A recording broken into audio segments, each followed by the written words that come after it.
Hello friend, मैं माही स्वागत करती हूँ हमारे चैनल यूजीसी नेट अकेडमी शायद 369 में। तो आज का जो हमारा टॉपिक है ये हमारा मॉक 17 होगा। और फ्रेंड्स, मैं टॉपिक वाइज अभी नहीं लाई हूँ एमसीक्यू। कल मेरा टॉपिक वाइज एमसीक्यू होगा। मैं आप लोगों से पूछना चाहती हूँ, जैसे कि रीति काल हम स्टार्ट करेंगे। सबसे पहले हमारे रीति सिद्ध कवि आ जाते हैं। तो क्या रीति सिद्ध, रीतिबद्ध, रीति मुक्त या फिर जितने भी रीति काल से इंपॉर्टेंट क्वेश्चंस बन सकते हैं वो मैं एक ही वीडियो में लाऊं या फिर अलग अलग करके लाऊं, यानी कि डायरेक्टली 100 क्वेश्चन या फिर 50 क्वेश्चंस या फिर इसी प्रकार 15 क्वेश्चंस, 20 क्वेश्चंस, इस प्रकार। तो आप लोग बताइएगा, ठीक है, कि टोटल को एक एक में ही इंक्लूड कर दूं या फिर अलग अलग, ठीक है।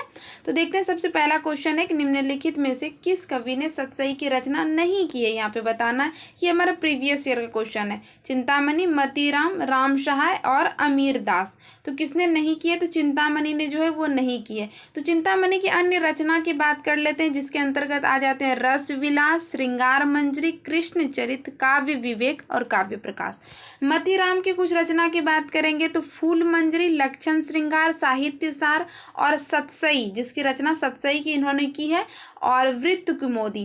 राम सहाय ने भी सतसई की रचना की है और इनकी प्रमुख रचना में आ जाते हैं वृत्त तरंगिनी, अलंकार प्रकाश, वाणी भूषण। अमीर दास की बात करेंगे, इन्होंने भी सतसई की रचना की है। वृत्त सतसई हो गया एक, दूसरा आ जाएगा वृत्त चंद्रोदय, फिर अमीर प्रकाश। कुछ इस तरह से इन सब के रचना को देख लीजिएगा जो इम्पॉर्टेंट है, क्योंकि वैसे बहुत है लेकिन इम्पॉर्टेंट को देखिएगा जो कि प्रीवियस ईयर के अकॉर्डिंग इम्पॉर्टेंट है, ठीक है। नेक्स्ट हमारा क्वेश्चन है कि निम्नलिखित में से कौन सी रचना गया प्रसाद शुक्ल स्नेहरी की नहीं है? तो प्रेम पचीसी, स्वप्न, कुसुम मंजरी या फिर कृषक कंदन। तो कौन सी है जो इनकी नहीं है? तो आप लोग को पता होगा कि स्वप्न जो है ये गया प्रसाद शुक्ल स्नेहरी जी का नहीं है, बल्कि ये राम नरेश त्रिपाठी जी का है। और राम नरेश त्रिपाठी की 3-4 रचना ही है जो काफ़ी इंपॉर्टेंट और हर बार एग्जाम में आते हैं। एक स्वप्न आ जाते हैं जिसका कि प्रकाशन 1929 ईस्वी में हुआ है। फिर आ जाते हैं पथिक जो कि 1920 ईस्वी में हुआ है। फिर आ जाती है मानसी 1927 ईस्वी में। ये मैं राम नरेश त्रिपाठी जी की रचना को बता रही हूँ फ्रेंड्स, ठीक है। और फिर आ जाते हैं कविता कुमुदी, ठीक है। और बाकी जो यहाँ पे दिए गए हैं ये गया प्रसाद शुक्ल स्नेहरी जी का है। नेक्स्ट हमारा क्वेश्चन है कि सुमित्रा नंदन पंत की उन कृतियों का नाम बताइए जो अरविंद दर्शन से प्रभावित है। तो आप लोग को पता होगा कि इनकी रचना में प्रगतिवादी, छायावादी, अंतश चेतनावादी, अरविंद दर्शन, इन सब से प्रभावित अलग अलग रचनाएं की गई है। और ये आपको दृष्टि का बुक पढ़िए या फिर सरस्वती पांडे पढ़िए, हर जगह आपको मिल जाएगा, ठीक है। इसीलिए मैंने इसको इसमें एक्सप्लेन नहीं किया है। तो अरविंद दर्शन से प्रभावित क्या क्या है यहाँ पे? गुंजन, सौवर्ण, रजत शिखर और ग्राम्य। तो कौन सा है? यहाँ पे कूट दिया गया है। यहाँ पे कूट आप लोग देख सकते हैं, मैं थोड़ा सा छोटा कर दे रही हूँ। यहाँ पे कूट दिया हुआ है केवल 1 2, केवल 2 3, केवल 2 3, यहाँ पे भी केवल 2 3 हो गया, इनमें से सभी। तो इसका जो आंसर आ जाएगा फ्रेंड्स यहाँ पे हो जाएगा, जो हमारा ऑप्शन में यहाँ पे ये आ जाएगा 3 और 4, ठीक है। यहाँ पे ये वाला ऑप्शन लिखने में गलत हो गया। 3 और 4 के अंतर्गत क्या क्या आते हैं यहाँ पे देख सकते हैं।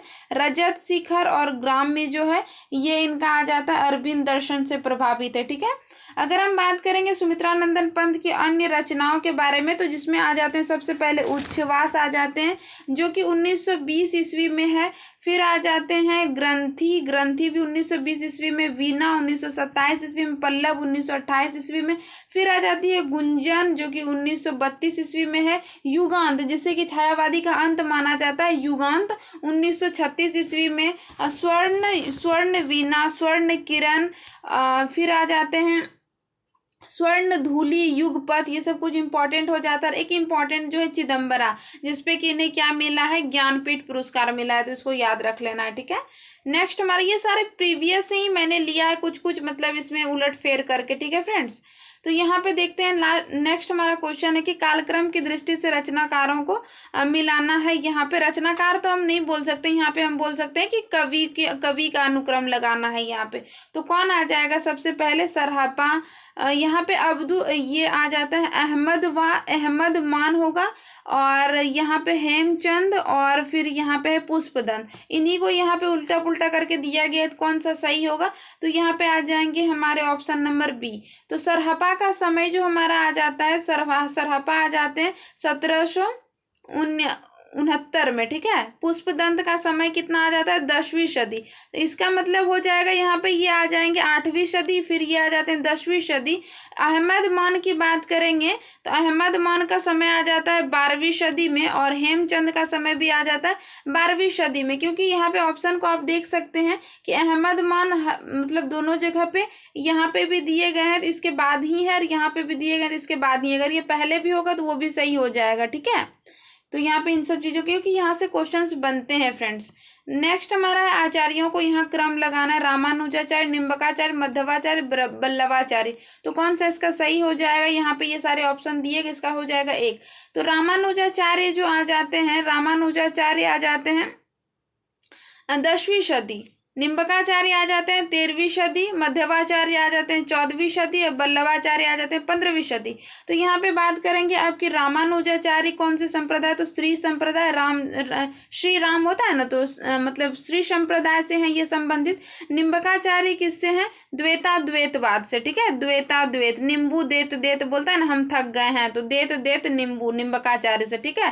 और राम के आगे क्या लगता है, श्री लगता है, श्री संप्रदाय। मध्वाचार्य, इसमें सिर्फ माधव की बात कर रहा है तो माधव को दे रहा है निम्बू, ठीक है, तो माधव को दे रहा है तो द्वैतवाद, इसके अंतर्गत द्वैतवाद, मैंने ऐसे ही याद किया। बल्लभ, बल्लभ का हो जाएगा शुद्ध द्वैताद्वैतवाद, बल्लभ, बल्लभ का आ जाएगा लव। एक लव से मैं यहाँ पे प्रेम को डिकोड की हूँ, और प्रेम कैसा होना चाहिए, बहुत ही शुद्ध होना चाहिए, ठीक है। होता है ना पवित्र प्रेम, तो कुछ वैसे ही मैंने यहाँ पे इसको जोड़ा है, ठीक है। उस तरह कंफ्यूजन नहीं होता है, वैसे कंफ्यूजन आ जाता है। वैसे आप लोग को जैसे भी याद है आप लोग वैसे याद कीजिए, ठीक।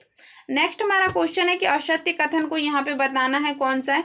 हजारी प्रसाद द्विवेदी जी ने गोरखनाथ का समय 9वीं शती बताया, रामचंद्र शुक्ल ने गोरखनाथ का समय 15वीं शती, राहुल सांकृत्यायन ने 845 ईस्वी, पीताम्बर दत्त बर्थवाल जी ने जो है 11वीं शती। तो कौन सा है जो असत्य है, तो आप लोग को पता होगा, चाहे रामचंद्र शुक्ल ने 15वीं शती ना बताकर कितना बताया, 13वीं शती बताया। तो ये हमारा आंसर सही आ जाएगा। बाकी यहाँ पे जो है बिल्कुल इनको जहन में रखना है, यहाँ से क्वेश्चन बनते हैं या मिला करने के लिए बन जाए, या फिर इसी टाइप से सत्य और सत्य में दे सकते हैं, रीजन असर्शन में दे सकते हैं।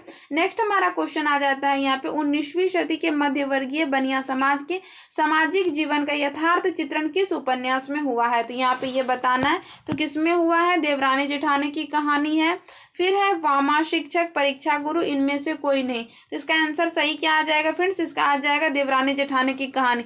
देवरानी जेठानी की कहानी हमारे सिलेबस में लगी है, किसका है, पंडित गौरीय दत्त का है, और 1870 ईस्वी इसका प्रकाशन वर्ष है।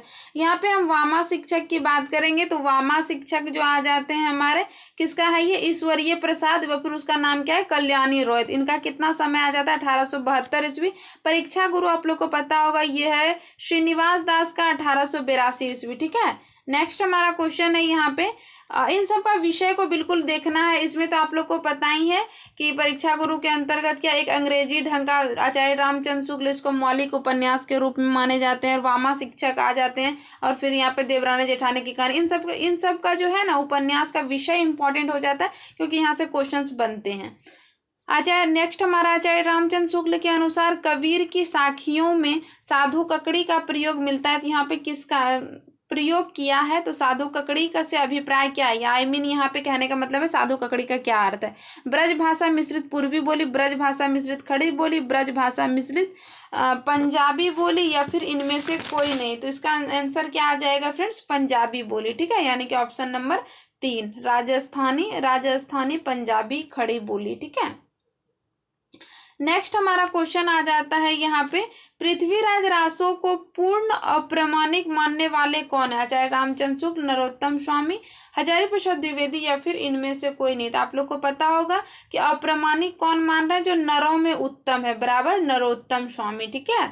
अगर यहाँ पे ये फ्रेंड्स मैं यहाँ पे कहना चाह रही हूँ कि ये पृथ्वीराज रासो को क्या कहा है, आचार्य रामचंद्र शुक्ल ने प्रथम महाकाव्य माना है, और चंद्रवर दाई जो इनके ये हैं मतलब कि रचनाकार हैं, उनको प्रथम महाकवि माने जाते हैं। याद रखना है कि कवि नहीं माने जाते हैं, कवि तो ये मुंज को मानते हैं, वो भी एग्जैक्टली मुंज को कहा नहीं है उन्होंने प्रथम कवि, बट मैं यहाँ बोल सकती हूँ कि मुंज के समय तक तक से राजा भोज के समय, कुछ इस तरह से उन्होंने स्टार्टिंग में बताया। तो कई कई एग्जाम में जो आए गए वहाँ पे मुंज को सही मान लिया गया, इसीलिए हम उसके अकॉर्डिंग प्रथम कवि में शुक्ल के द्वारा मान सकते हैं, ठीक है। लेकिन ऐसे तथ्य की पुष्टि नहीं की गई है, ठीक है। तो यहाँ पे हम बात करेंगे जो पृथ्वीराज रासो के प्रमाणिक अप्रमाणिक। तो प्रमाणिक के अंतर्गत जो आ जाते हैं श्याम सुंदर दास, मिश्र बंधु, मोहनलाल विष्णुलाल पांडे आ जाते हैं। अप्रमाणिक के अंतर्गत बात करेंगे तो अप्रमाणिक में आ जाते हैं हमारे आचार्य रामचंद्र शुक्ल जी, देवी प्रसाद, कविराज, गौरी शंकर, हीराचंद ओझ। अप्रमाणिक की बात करेंगे तो अप्रमाणिक के अंतर्गत मुनि जिन विजयी, हजारी प्रसाद द्विवेदी, सुनीति कुमार चटर्जी।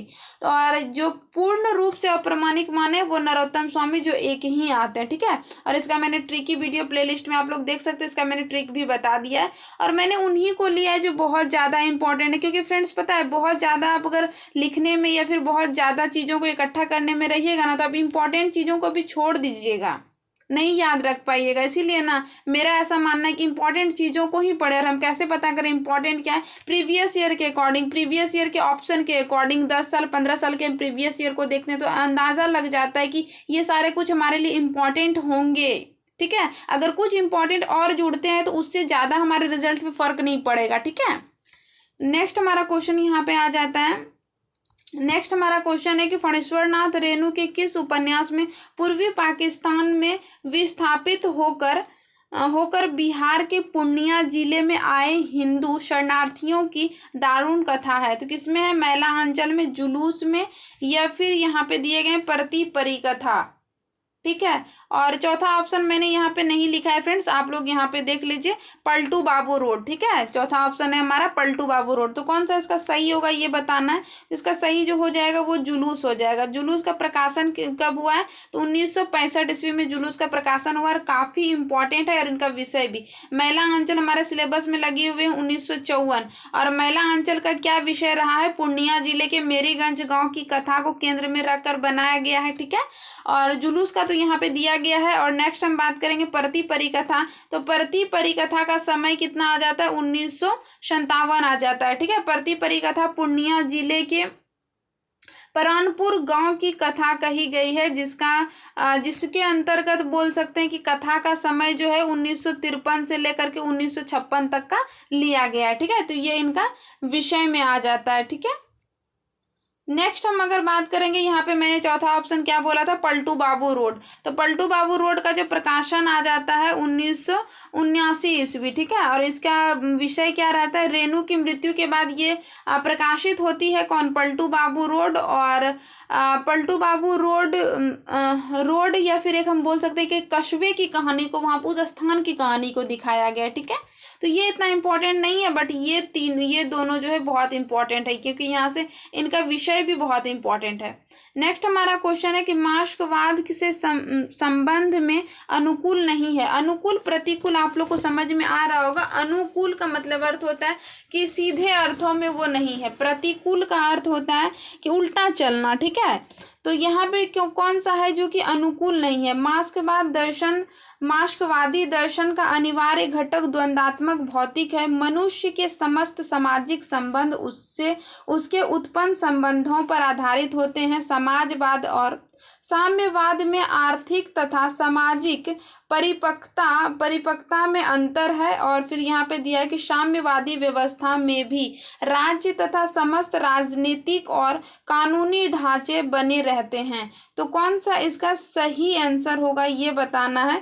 तो यहाँ पे जो है ये साम्यवाद के साथ इनका कानूनी ढांचा बिल्कुल नहीं बना रहता है, बल्कि मार्क्सवाद क्या बोलता है कि कानूनी ढांचा को वो तोड़ता है, सामाजिक व्यवस्था को वो स्थापित करता है, लेकिन कानूनी ढांचा को वो क्या करता है? तोड़ता है। तो यहाँ पे ये सारे जो है दिए गए इनके विशेषता में आ जाता है, इम्पॉर्टेंट है, ठीक है।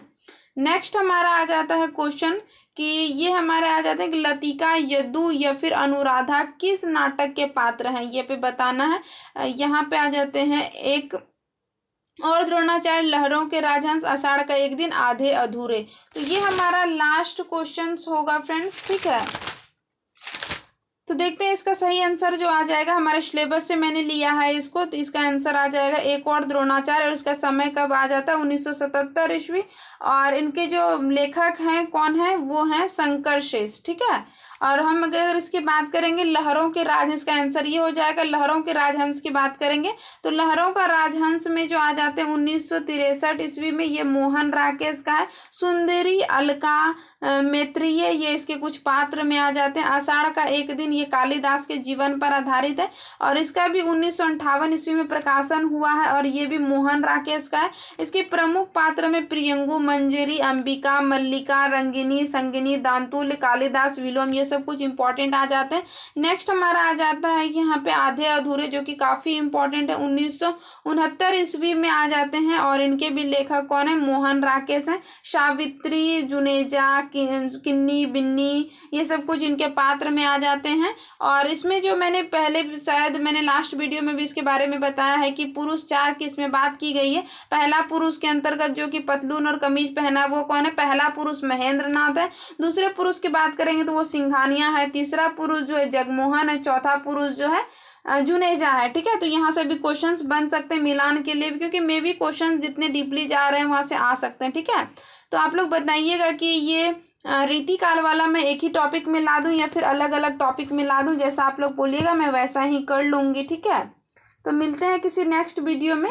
आई होप ये वीडियो आप लोग के एग्ज़ाम के लिए यूजफुल रहेंगे। तो और हमारा जो यूजीसी नेट का है फ्रेंड्स, वो फॉर्म भी आ गया है, तो आई होप आप लोग अच्छे से पढ़ाई कर रहे होंगे। मे बी अगर जून में नहीं तो जुलाई में ज़रूर एग्ज़ाम हो भी सकते हैं सिचुएशन को देखते हुए। ठीक है, तो मिलते हैं किसी नेक्स्ट वीडियो में, तब तक के लिए friends thank you so much.